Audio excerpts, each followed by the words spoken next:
दोस्तों आज है 26 दिसंबर। तो आज के बनने वाले हरियाणा करंट अफेयर के क्वेश्चंस इस वीडियो में हम रिवीजन कर लेते हैं। लेकिन उससे पहले मैं आपको बता दूं कि अगर आप चैनल पर पहली बार आए हैं और आपने हमारी पिछली वीडियो मिस की हैं तो आपको वो देखने की ज़रूरत नहीं है, क्योंकि आप हमारे हरियाणा करंट अफेयर के क्वेश्चनों को PDF के रूप में डाउनलोड करके पढ़ सकते हैं। आपको 1 महीने की PDF 15 रुपये में, 6 महीने की 40 रुपये में और 1 साल की 60 रुपये में मिल जाएगी। सभी लिंक डिस्क्रिप्शन में दिए हुए हैं, आप वहां पर जाकर इन्हें डाउनलोड कर सकते हैं। दोस्तों अगर आपको डाउनलोड करना नहीं आ रहा है तो बस आपको क्या करना है, आपके पास जो भी ऐप है, जिस प्रकार से पेटीएम, वॉलेट, UPI, फ़ोनपे या फिर गूगल पे, उसके द्वारा आपको ये कोड स्कैन कर लेना है, बार कोड, और जितने भी महीने की आप PDF खरीदना चाहते हैं उतने रुपये आपको पे कर देने हैं और उसका स्क्रीनशॉट आपको स्क्रीन पर दिए गए व्हाट्सएप नंबर पर सेंड कर देना है। इसके बाद हम जो PDF फाइल है वो आपको व्हाट्सएप पर ही सेंड कर देंगे। तो चलिए शुरू करते हैं आज की वीडियो। पहला प्रश्न है, हाल ही में हरियाणा सरकार ने नई उद्यम एवं रोजगार नीति के तहत कितने लोगों को रोजगार देने का लक्ष्य रखा है? तो ये रखा गया है 5 लाख लोगों को। हरियाणा सरकार ने नई उद्यम एवं रोजगार नीति के तहत 1 लाख करोड़ रुपए से अधिक का निवेश और 5 लाख रोजगार देने का लक्ष्य रखा है। नीति में वैश्विक आर्थिक व्यवस्था में परिवर्तन से उत्पन्न होने वाले अवसरों का लाभ उठाने और राज्य में औद्योगिक विकास को आत्मनिर्भर भारत मिशन जैसी राष्ट्रीय पहल के साथ संरेखित करने की परिकल्पना भी की गई है।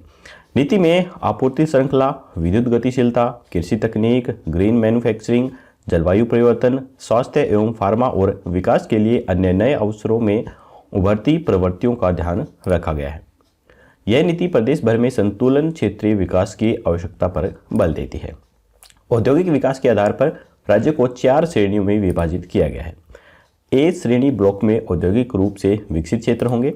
B श्रेणी के ब्लॉक में मध्यवर्ती विकास के क्षेत्र होंगे। C श्रेणी के ब्लॉक में औद्योगिक रूप से पिछड़े क्षेत्र शामिल होंगे। इसी तरह D श्रेणी के ब्लॉक में औद्योगिक रूप से अति पिछड़े क्षेत्र शामिल होंगे। इस नीति के तहत ऑटो कंपोनेंट्स और लाइट इंजीनियरिंग, कृषि आधारित खाद्य प्रसंस्करण और संबंध उद्योग, कपड़ा और वस्त्र, इलेक्ट्रॉनिक सिस्टम डिजाइन, विनिर्माण, प्रतिरक्षा, एरोस्पेस निर्माण, फार्मास्यूटिकल और चिकित्सा उपकरण, रासायनिक और पेट्रोकेमिकल तथा लार्ज स्केल एनर्जी और डेटा स्टोरेज पर विशेष बल दिया जाएगा।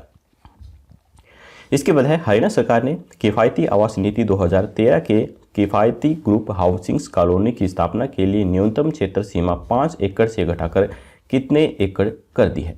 तो ये कर दी है 4 एकड़। हरियाणा सरकार ने किफ़ायती आवास नीति 2013 में संशोधन से संबंधित एक प्रस्ताव को स्वीकृति प्रदान कर दी है।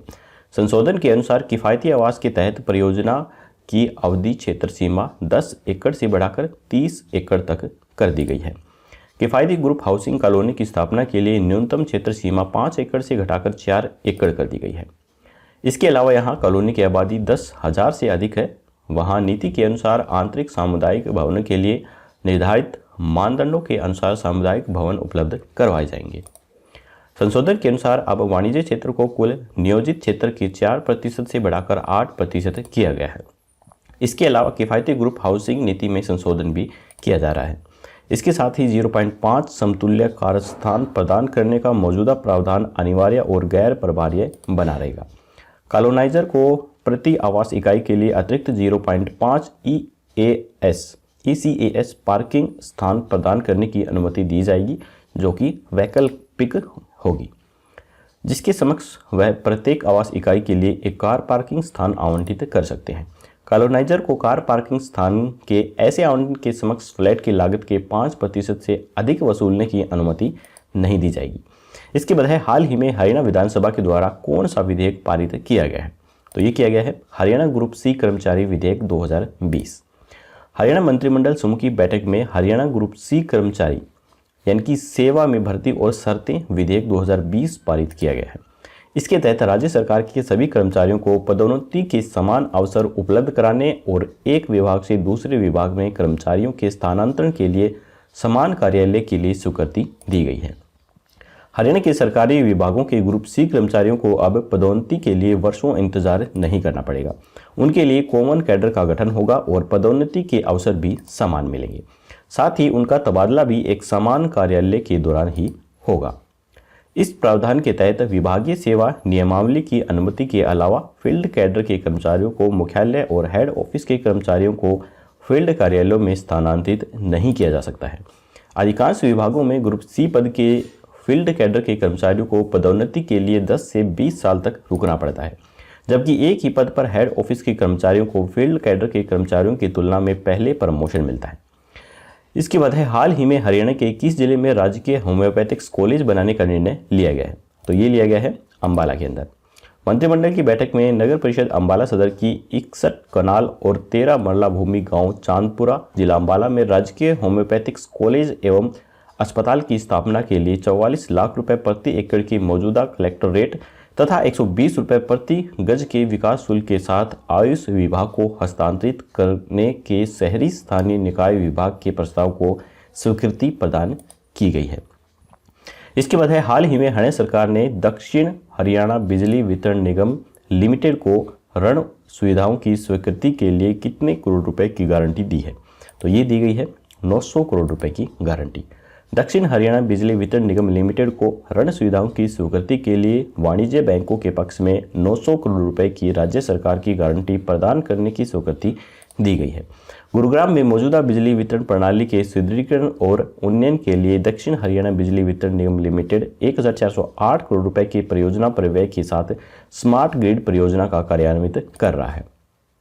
मंत्रिमंडल के द्वारा गुरुग्राम में बिजली वितरण प्रणाली के सुदृढ़ीकरण के लिए स्मार्ट ग्रिड परियोजना के तहत वित्त पोषण और दक्षिण हरियाणा बिजली वितरण निगम की परिचालन आवश्यकताओं के प्रबंधन के लिए दी गई 900 करोड़ रुपए की राज्य सरकार की गारंटी में 700 करोड़ रुपए सेंट्रल बैंक ऑफ इंडिया और 200 करोड़ रुपए कैनरा बैंक के लिए दिए गए हैं।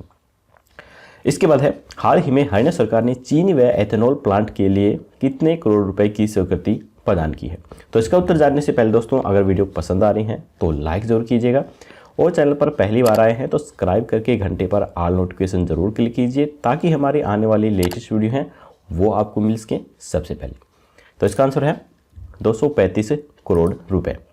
करनाल, पानीपत, शाहबाद चीनी मिलों में नए चीनी संयंत्र और एथेनॉल संयंत्र स्थापित करने के लिए 235 करोड़ रुपए के सावधि ऋण हेतु राज्य सरकार की गारंटी प्रदान करने की स्वीकृति दी गई है।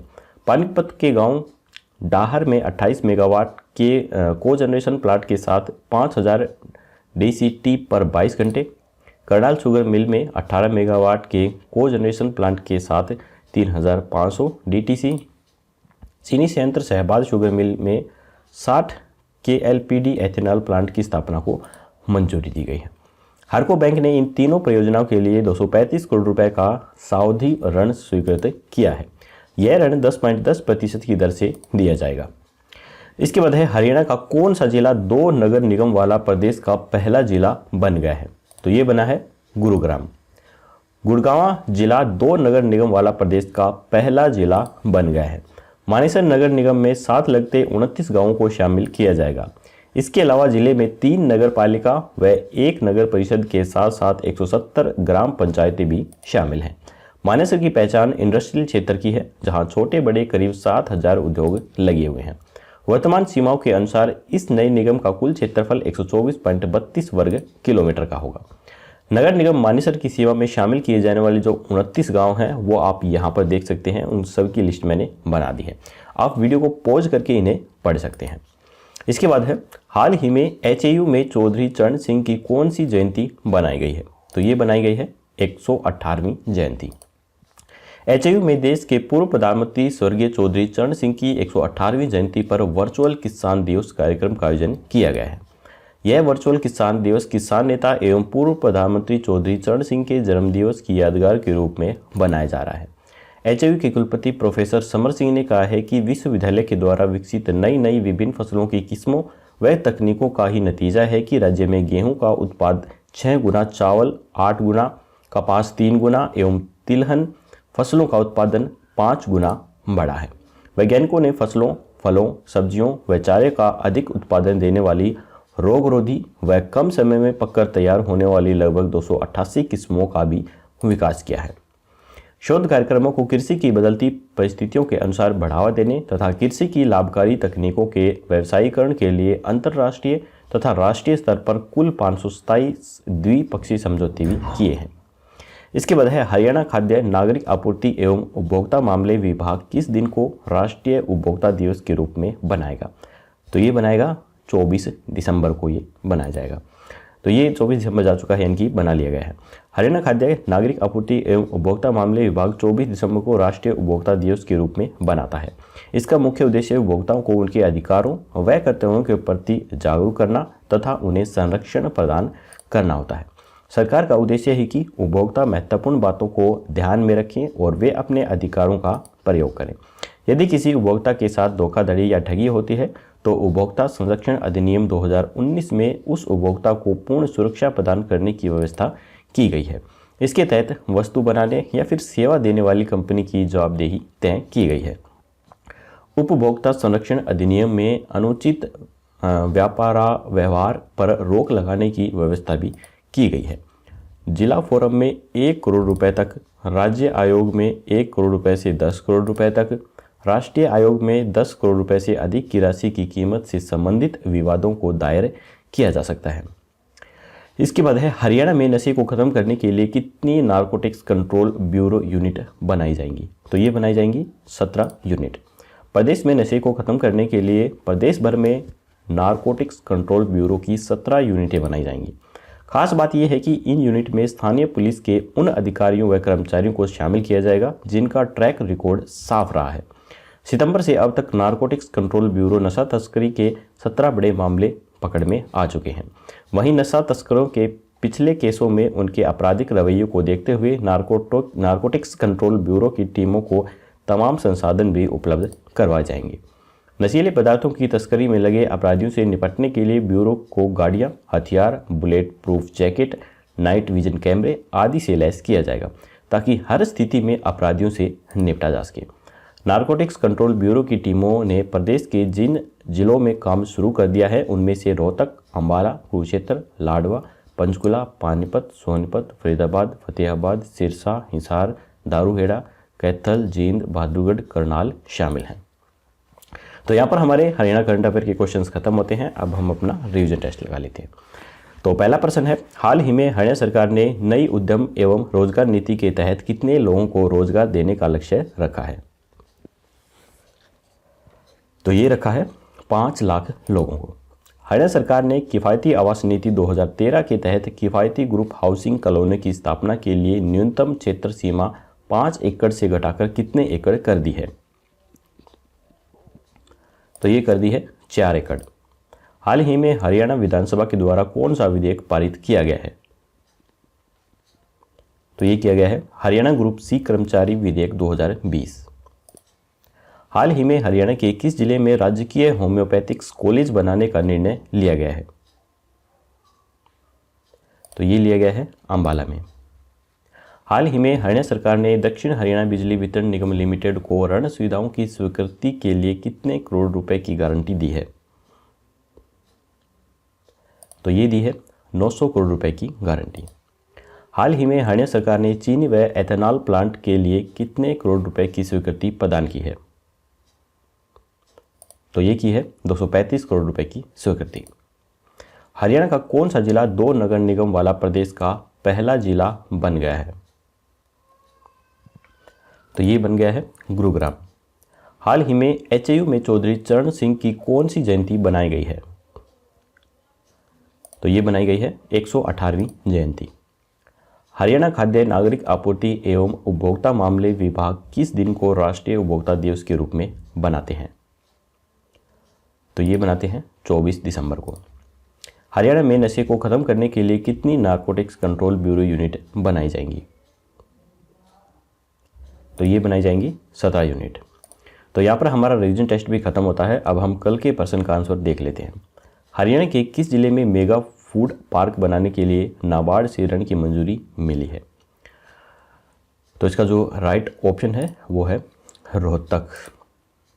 हरियाणा मंत्रिमंडल ने रोहतक में मेगा फूड पार्क परियोजना की स्थापना के लिए राष्ट्रीय कृषि एवं ग्रामीण विकास बैंक से हरियाणा राज्य सहकारी आपूर्ति एवं विपणन प्रसंग लिमिटेड को 55 करोड़ रुपए का सावधि ऋण लेने के प्रस्ताव को मंजूरी दी है।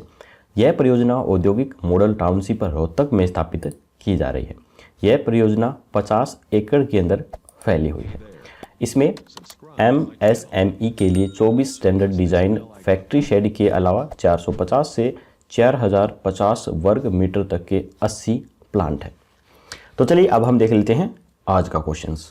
हाल ही में किस जिले में 30 लाख की लागत से वाटर टेस्टिंग लैब बनाकर तैयार हुई है, जिसमें पेयजल के साथ साथ सीवरेज के पानी की भी जांच हो सकेगी? तो यहाँ पर 4 ऑप्शन है, रोहतक, हिसार, सोनीपत या सिरसा। आपको राइट ऑप्शन हमें कमेंट बॉक्स में बताना है। कल की वीडियो में आपको इसका जवाब मिल जाएगा। तो आज की वीडियो यहीं पर खत्म होती है। अगर आपको वीडियो पसंद आई हो तो लाइक जरूर कीजिएगा, चैनल को सब्सक्राइब करना बिल्कुल मत भूलिए। तो चलिए कल मिलेंगे ऐसी ही एक और नई वीडियो के साथ। तब तक के लिए जय हिंद, जय भारत।